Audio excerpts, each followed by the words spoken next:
At Kroger, we know the minute a tomato is picked, the fresh timer starts. The sooner we get our produce to you, the fresher it is. That's why we've shortened the time from harvest to home for our tasty tomatoes, strawberries, and salads. So no matter how you shop, you have more time with your fresh produce. Kroger, fresh for everyone. Save big on your favorites with the Buy 5 or More, Save $1 each sale. Simply buy 5 or more participating items and save $1 each with your card. Kroger, fresh for everyone. Finding great candidates to hire can be like, well, trying to find a needle in a haystack. Sure, you can post your job to some job board, but then all you can do is hope the right person comes along. Which is why you should try ZipRecruiter for free at ZipRecruiter.com/post. ZipRecruiter doesn't depend on candidates finding you. It finds them for you. Its powerful technology identifies people with the right experience and actively invites them to apply to your job. You get qualified candidates fast. So while other companies might deliver a lot of hay, ZipRecruiter finds you what you're looking for. The needle in the haystack.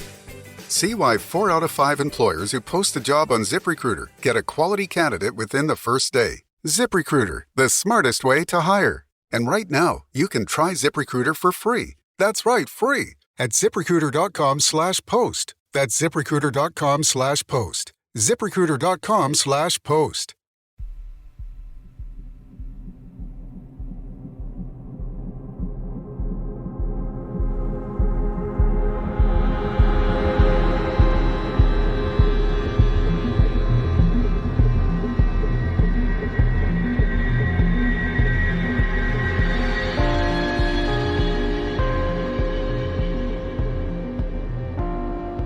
Hello, and welcome to mini episode 64 of Real Life Ghost Stories. How you do?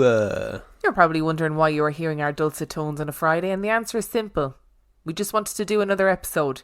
We're not in a position right now to do a 30 Days of Terror, even though it really would clear the backlog a lot. But Dan works full time, I work the days that he's off, so this is our alternative for a while.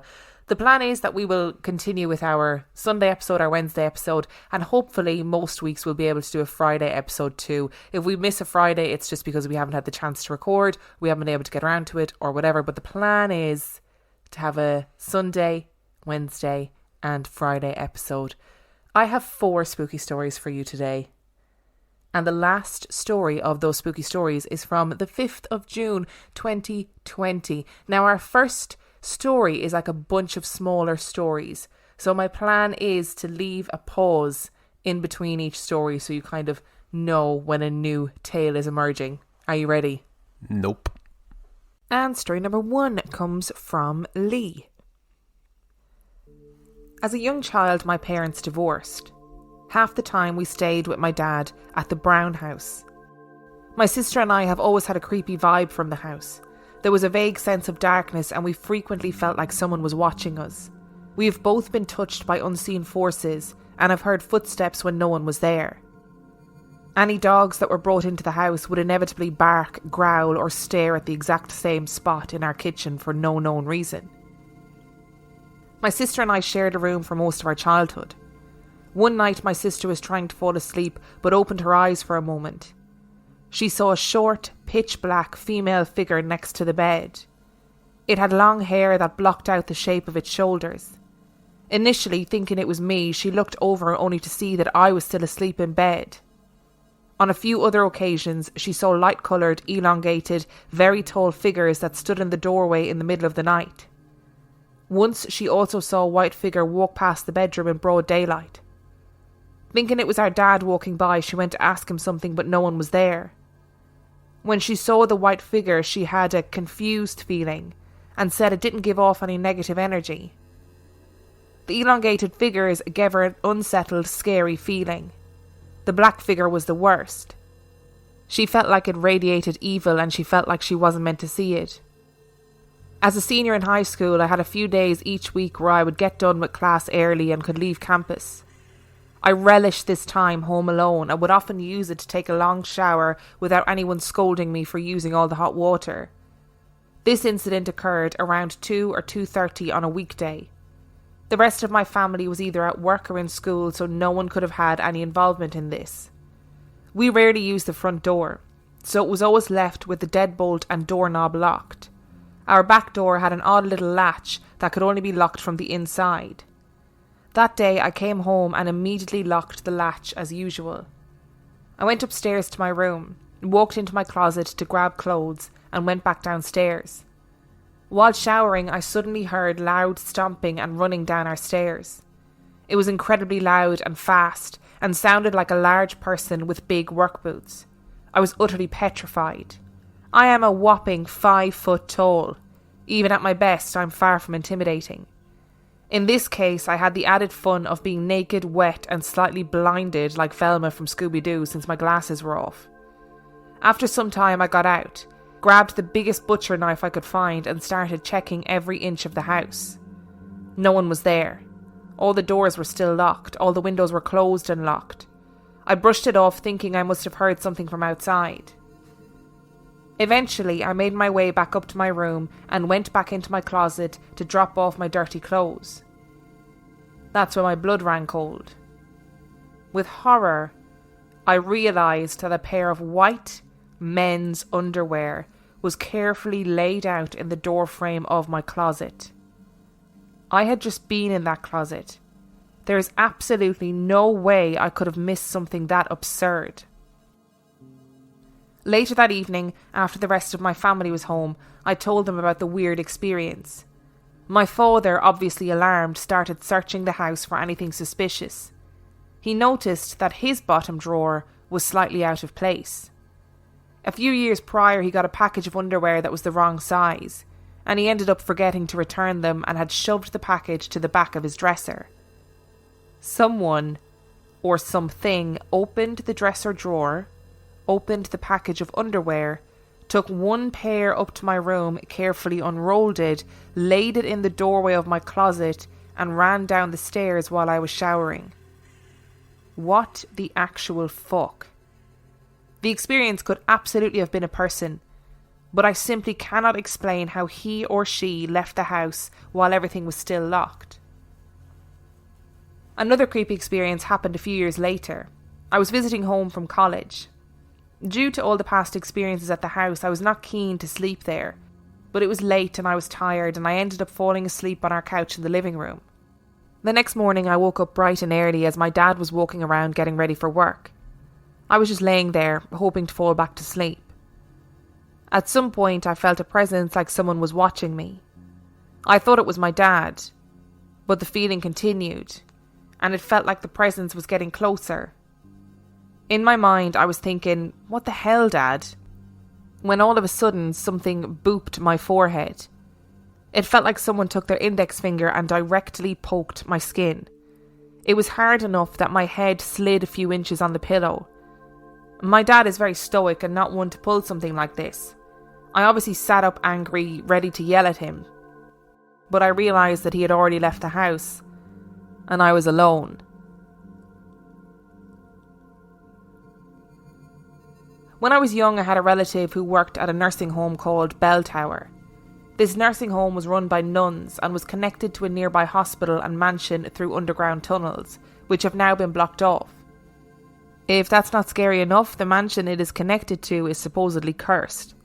It is known as T.B. Scott Mansion and has had 7 owners die mysteriously after a Native American chief supposedly cursed the land it was built on. I swear I'm not making this up. One owner even died on the Titanic.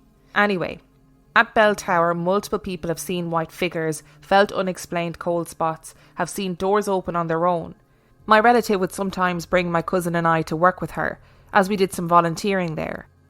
My cousin and I were one day hanging out, chatting in an empty community room. At the same time, we both realised we heard a slow, scraping noise. Looking up, we saw that a massive brass-framed mirror started slowly sliding back and forth on the wall. We looked at it, and then at each other, and realised that we were both hearing and seeing the same thing. And then we booked it out of there. Years later, I went back to try and find some explanation. The mirror was still there. It was incredibly heavy. Even if there had been wind or a vent, there is no way it could have moved the mirror. In college, I was living with my ex-boyfriend. It was an emotionally abusive relationship and a dark time in my life. I lived with him for roughly 6 months and never experienced anything paranormal, except for one 3-day period. On day 1, I was home alone and showering. And why does scary shit keep happening when I shower? Anyway, I realised that the new shower scrubby I had just bought was left on the other side of the bathroom on the sink. I moved the shower curtain so where it was, mentally decided it wasn't worth stepping out of the shower to get, and went back to the water. I started shampooing my hair and had my head fully under the water for a moment. When I stepped back out of the water, I stepped on something odd. Looking down, I saw the shower scrubby. I literally just saw it seconds before from across the room. On day 2, my ex and I were woken out of a dead sleep by a male voice loudly whispering, "Wake up!" He was a skeptic and refused to believe that it was anything paranormal, but I have no other explanation. On day 3, my ex and I were in the living room, and I was talking about how scared I was over the events of the past few days. He, being the ass that he was, scoffed and tried to make me feel like I was crazy, even though he woke up from the voice too. At that moment, the kitchen light turned on by itself. This was a newer duplex, and we never had any electrical issues. Whatever was there was trying to make its presence known, but nothing else happened after that, and I moved out a few months later. In college, I worked the night shift at an assisted living home. We were supposed to have 2 workers, but sometimes I was alone. Other workers and I occasionally saw glimpses of shadows or movement. Sometimes we felt cold spots. Spooky, but not totally unexpected in a place like this, especially at night. During our night safety checks, residents would sometimes say things like, "Who was that man who just came into my room?" when we had no male workers, or, "Why are there hands coming out of my floor?" These comments are scary, but explainable due to dementia and Alzheimer's. Other experiences I cannot explain. One night I truly thought I was losing my mind. Luckily my co-worker was there and I was not alone in this. The atmosphere was different that night. It was like the air itself was oppressive and malicious. We started to hear a strange, quiet noise. It was distinctive. It sounded like the noise a crock pot lid makes as it clatters into place. At first I heard it in the kitchen, which is not totally unusual. But then I heard it in the halls, and in the resident rooms, and the stairwell, and the basement. I kept hearing this clattering throughout the entire building, which was somewhat large as it housed 80 residents. My co-worker, as it turned out, was hearing it too, but at different times and places. The volume never changed. We never heard that noise before that night or after it. A few hours into the shift, I started seeing shadows out of the corner of my eye. This happened on rare occasions before, but on that night it was suddenly happening every couple of minutes to every couple of hours. At some point, I received a panicked call from my co-worker over the walkie-talkie. She told me to come up to the second floor immediately. I saw her standing outside of room 68 looking spooked. This room had been empty for a while and had seen quite a few residents come and go. The door was cracked open and black inside. She asked if I had opened the door. I hadn't. I had not even been on the second floor that day. She insisted that it hadn't been opened during her earlier checks. All unused rooms had to be kept locked so residents wouldn't accidentally go into the rooms and get hurt or confused. Despite everything going on, I thought that an earlier shift must have accidentally left it unlocked and air pressure pushed it open. We went in. Everything looked normal and no one was there, but it was frigid cold. We checked to make sure the heat in the room was on and working, double-checked that the door was locked, and left. Later that night, my co-worker refused to go back to the second floor for residence checks, so I went. I got to room 68 and I shit you not, the door was cracked open again. This time I was the panicked one over the walkie. We checked the room again, which was freezing cold, locked it up and left. The clattering, the shadows and the cold spots seemed to worsen as the night went on. I was nearly in tears by morning. On a different night I was working alone. One of our jobs was cleaning all the common areas. I cleaned the inside of the elevator, which was all stainless steel and showed smudges very easily. I didn't notice anything unusual as I was cleaning. A short while later, I hopped back in the elevator and almost soiled myself. Terrified, I saw large, man-sized handprint smudges inside the elevator on the walls and on the door.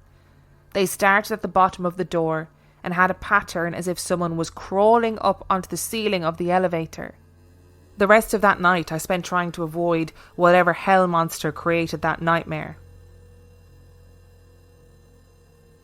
I know how much you guys love ghost children, so I had to include this one.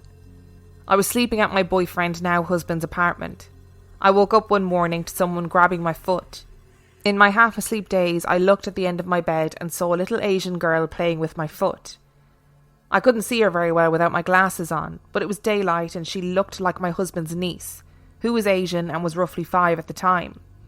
I thought it was weird that she was over since they lived a few hours away, but I wasn't alarmed at all, so I just went back to sleep. A few hours later, my significant other came home from work and I asked why his family had stopped by. They didn't. I'd been home alone. I don't know what the hell touched my foot that day, but I think it needs to be drop-kicked down the stairs. Another unexplained child ghost. What's going on? They're very, very frequent, aren't they? More and more of them are finding their way to our emails. More frequent than I'd like. More frequent than many would say was necessary. I would like to say that the underwear story fucked me up. Yeah, you could tell when you were reading it. Because it's one of those stories, again, where either way, like the story we had last week with the girl standing over the guy while he was sleeping, if somebody broke into your house and left a pair of underwear in your, like, at your closet, that's so weird and terrifying. But equally, if it's a ghost, also weird and terrifying. So there is no positive outcome to that story.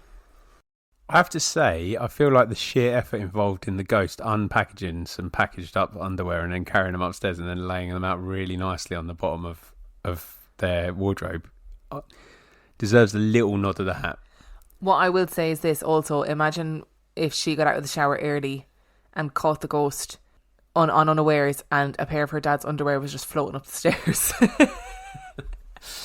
Yeah, that wouldn't have been good. I can't handle the handprints going up the elevator either. Like, what is that? Why is it crawling up an elevator? Definitely residential homes are scary places in general. And I think scary places at night time. So I understand that, you know, at night time you might see shadows and be freaked out because it's just a creepy atmosphere, isn't it? Yeah.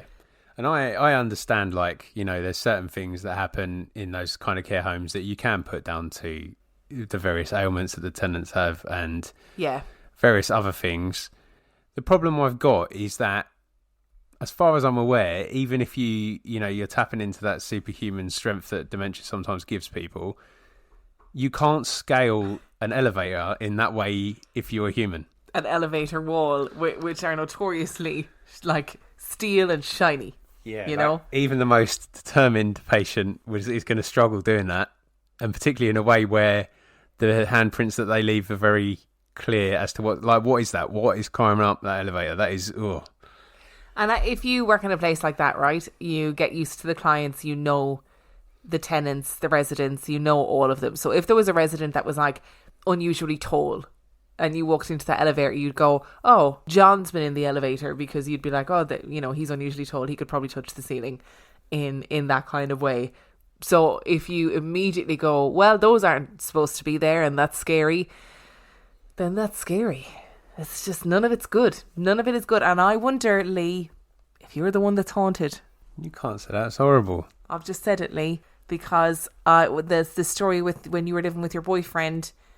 I just wondered if that was a ghost trying to protect you, trying to get your attention to protect you because you were in a relationship that wasn't very good. Just a thought. I liked how your sister saw a short person by her bed, and because it was short, just presumed it was you. Sisters.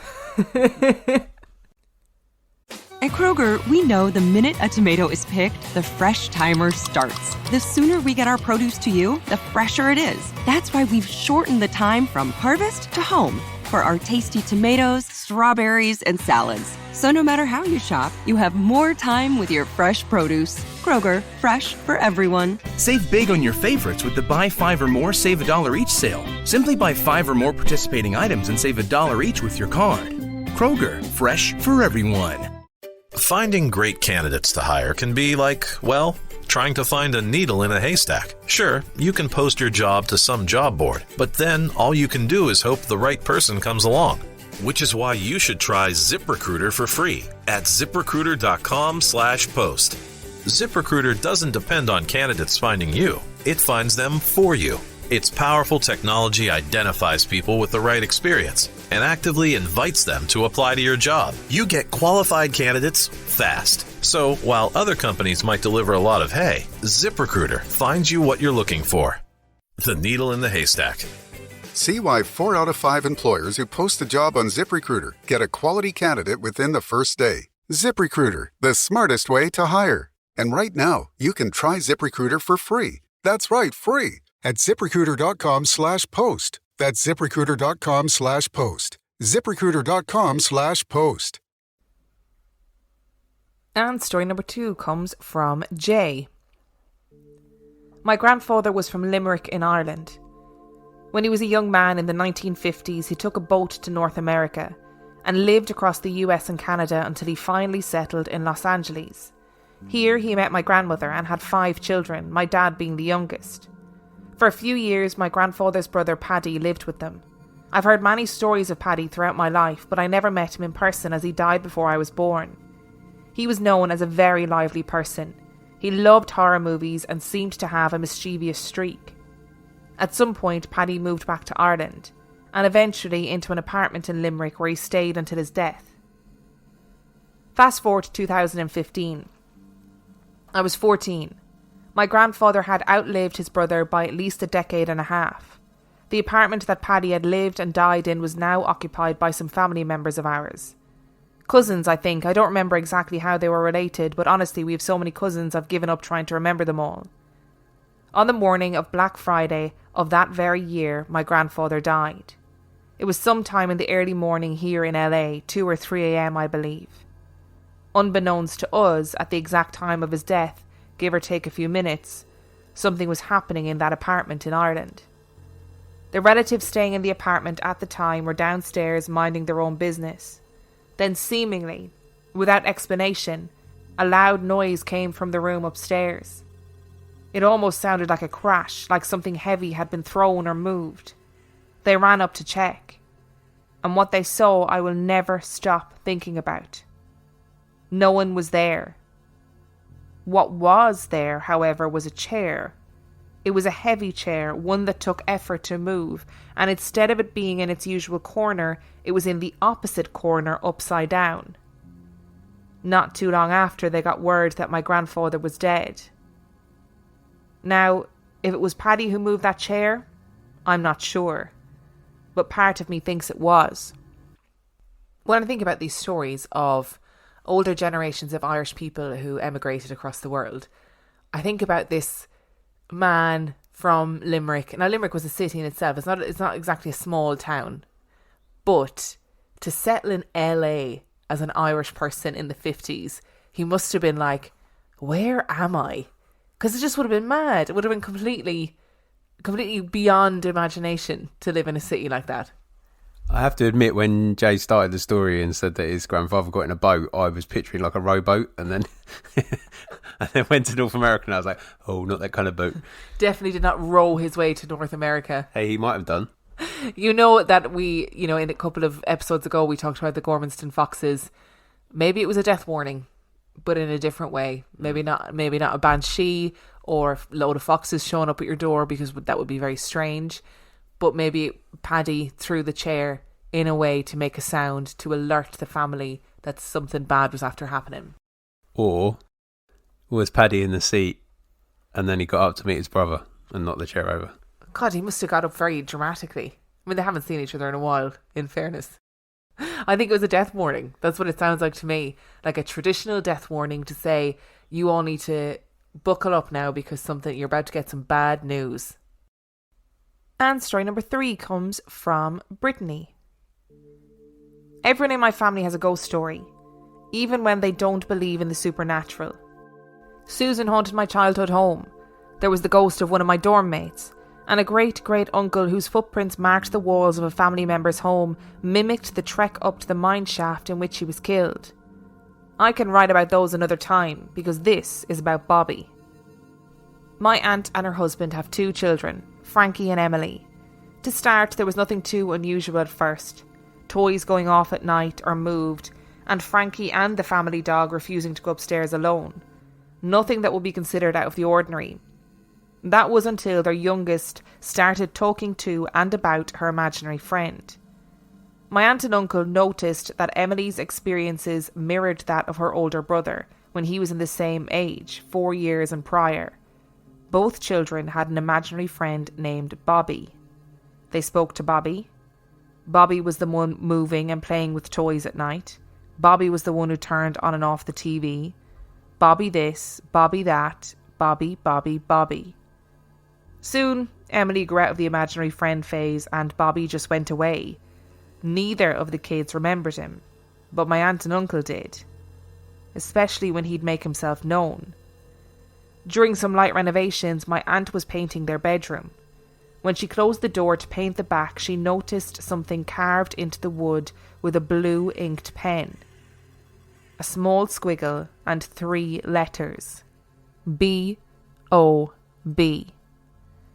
Throughout the years they heard footsteps, had electronics that went on and off, and just an eerie feeling in the attic. Even my non-believing older brother had a run-in with Bobby. He was house-sitting and heard movements in the kitchen, and when he went to check it out, all of the cabinets were open. But here's the most upsetting moment. One time, in the middle of the night, Bobby turned on the TV in my aunt's room. She said, "Bobby, turn that off," to which he did. And then she pulled back the covers and patted the bed beside her and said, "Come on, it's time for bed." And she felt something crawl up from the foot of the bed to lay beside her. Then she pulled the blankets up and went right back to sleep. Bobby still hangs around, but he doesn't do anything too outrageous. We have records indicating that there was a child named Robert who lived in the house at one time, but not much more than that. Let's hope that Bobby truly is just a playful child, and that there was nothing nefarious sitting at the top of those stairs. Hell no. I am not able for the story about the aunt saying, "Turn the TV off, Bobby," and then inviting it into bed and it coming into bed. What the heck? No, I don't need that in my life. Now look, I don't want to be chaotic, but just don't invite ghosts into your bed. Just don't do it. I love that our aunt then just went back to sleep. I know, that is some serious commitment to the cause, not to even be shook by the fact that you've had a response to your really odd request. Oh, I can't handle that story. Or as a mother of 2 small children, I wonder if she was just like, I just need to sleep and I don't care. So you know what, Bobby, get into bed. If it's going to keep you quiet, I don't care. It is a very maternal response to that, because I guess if your kid's up and about and they're supposed to be in bed, you would just get them to be firm with them and tell them to get into bed, wouldn't you? That, I guess that's what it is. I hadn't really thought of it like that. It's still creepy. I'm still not down with it. We have to talk about the imaginary friends, though, to begin with, because, it's not uncommon for kids to have imaginary friends, but for them both to separately come up to the conclusion that the imaginary friend was called Bobby. And then for them to find out there was a child called Robert that lived in the house. So there's your ghost, kiddos. Although it could have just been a fan of the early noughties rapper B.O.B. that carved into the door. Who was B.O.B.? He did that song Aeroplanes with Hayley from Paramore. Oh, yes. Can we pretend that airplane... That song? Yes. Wow. Gosh, that was a throwback. And story number 4 comes from Chris. First of all, I wanted to mention that I'm not sure if I believe in ghosts or not. I haven't seen any, nor do I want to see any. But I have experienced a few things that I couldn't explain rationally, and one of them is what I'm going to tell you. I live in Colorado, but one time myself and my friend Yanti decided to take a road trip to Galveston Island in Texas, a somewhat popular vacation spot. We really just wanted to get away and take a vacation by the ocean. We found this hotel by the harbour. We picked this hotel because it looked clean, reasonably priced, good location, and looked a bit modern. My friend and myself do try to stay at hotels that aren't creepy or too old. We had a good road trip and were impressed with the hotel. The room was nice and clean as pictured, and the room we booked had 2 queen beds. I took the bed by the TV in the bathroom, while my friend took the one by the window. Later that night, after a long road trip, I decided to go to sleep early, while she stayed up and watched TV. I prefer to keep the lights on and the TV on for background noise anyway, when I'm in a new environment like this hotel. Fast forward to the middle of the night. I don't even remember what time it was, but I woke up to the sound of a child giggling in the bathroom area, and what sounded like skipping playfully. The child, I wasn't sure if it was a boy or a girl, sounded like it was about 6 or 7 years old, and finally started skipping playfully towards me. The room was dark, so all I could see was a figure or silhouette. The child then came towards the space between the 2 beds and smacked both his or her hands on my torso area, in a playful way. It wasn't evil or violent in any way, but it completely freaked the hell out of me. So I tried with all of my might to move or speak or wake up or whatever just to make it stop. I wasn't sure if this was a case of sleep paralysis, which I've never had in my life, or just a strange dream. But I was finally able to make a noise, calling for my friend a few times after really fighting for it. She finally heard, but responded in a somewhat annoyed tone. I felt like I was finally completely up after a few minutes. I scanned the hotel room without wanting to move a muscle and stayed under the blanket. Convinced that I couldn't see anything, I decided to just forget about what had happened and thought it was just a bad dream and went back to sleep. We continued our stay and didn't even bring it up at first until we were having breakfast the next day. I just told her I'd had a strange dream the night before, and that's when she complained that she was annoyed by me calling her in the middle of the night. I was confused about why she would be annoyed by that, and she said that when she woke up from me calling her, she noticed that all the lights in the room were off, so it was completely dark other than some ambient light from different things in the room. She was annoyed because she said she had left all the lights on before going to bed, because just like me, she gets scared easily when she's in a new environment. So she thought that it was annoying that I would turn all the lights off and now get scared because of it. I was surprised to know that that was the reason why she was annoyed by my calling. I told her I never really woke up and got out of my bed the entire night, let alone turn the lights off. I was even telling her that because I went to bed without doing much of anything else. I couldn't even tell her where the light switches were. So we went back to trying to debunk everything, thinking that maybe the power went out. But then she told me that she didn't believe me that I didn't get out of bed, because she said she heard me using the sink in the bathroom and doing some stuff in the seating area, drinking some water, etc., because she heard the glasses clanking. This completely did it for me, and I completely freaked out, because I didn't do any of those things, and I don't remember doing any of it. I don't sleepwalk. I've only done it once when I was really young and never since. And again, I couldn't even recall the layout of the bathroom or the seating area or what's there. Luckily, we were checking out that morning, otherwise I wouldn't have been able to go sleep there another night. I found out later from walking around the museum that to the west of the hotel that Galveston was hit by a major hurricane in the 1900s. About 6,000 to 8,000 residents were killed, and the site of the hotel used to be the location of the steamship terminal. Was it a ghost? I can't really tell for sure, but we couldn't explain the lights being off and the sounds and noises that my friend heard. This story makes me very excited to go on holidays again. Without the ghost stuff. Yes, you will be going on your own if that's the kind of excitement you're looking for on holiday.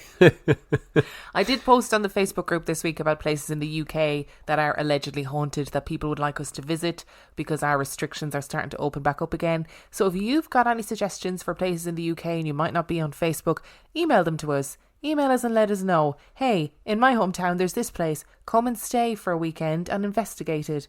I mean, not stay in your house, like we'll stay somewhere else. But just let us know if there's anywhere that you think we would like to visit.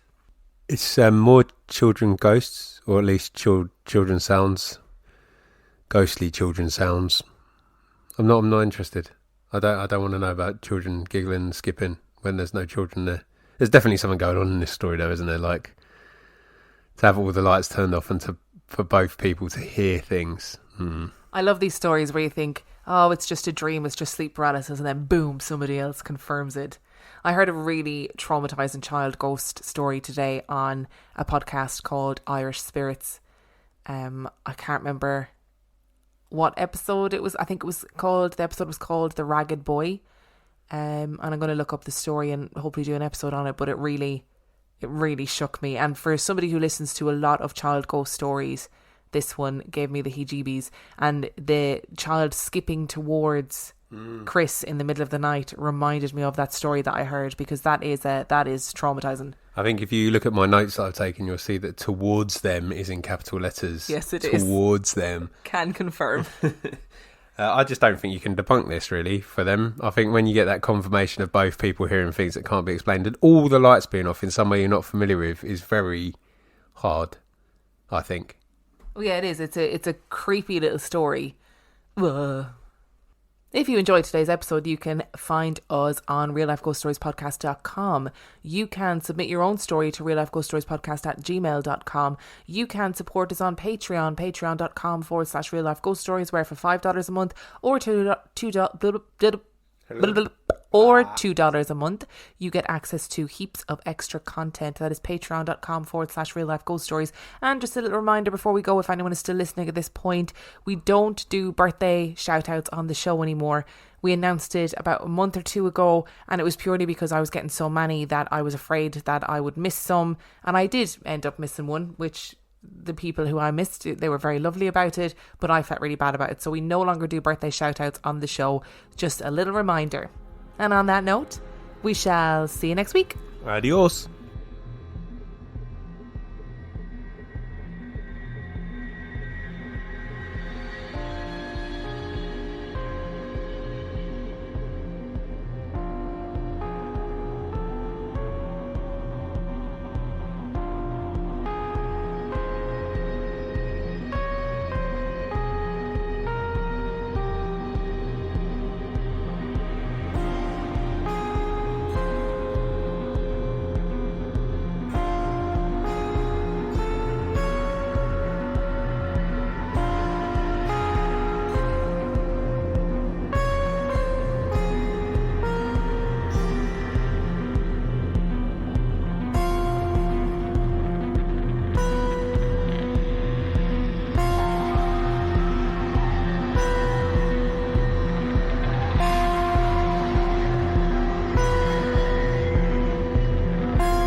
When you download the Kroger app, you have easy access to savings every day. Shop weekly sales and get personalized coupons to get the most value out of every trip, every time, whether you shop in-store or online. Download the Kroger app now to save big. Kroger, fresh for everyone. Must have a digital account to redeem offers. Restrictions may apply. See site for details.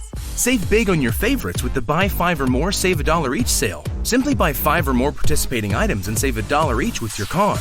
Kroger, fresh for everyone.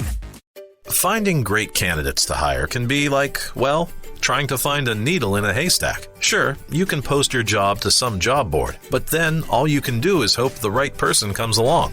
Which is why you should try ZipRecruiter for free at ZipRecruiter.com/post. ZipRecruiter doesn't depend on candidates finding you. It finds them for you. Its powerful technology identifies people with the right experience and actively invites them to apply to your job. You get qualified candidates fast. So while other companies might deliver a lot of hay, ZipRecruiter finds you what you're looking for. The needle in the haystack. See why 4 out of 5 employers who post a job on ZipRecruiter get a quality candidate within the first day. ZipRecruiter, the smartest way to hire. And right now, you can try ZipRecruiter for free. That's right, free. At ZipRecruiter.com/post. That's ZipRecruiter.com/post. ZipRecruiter.com/post.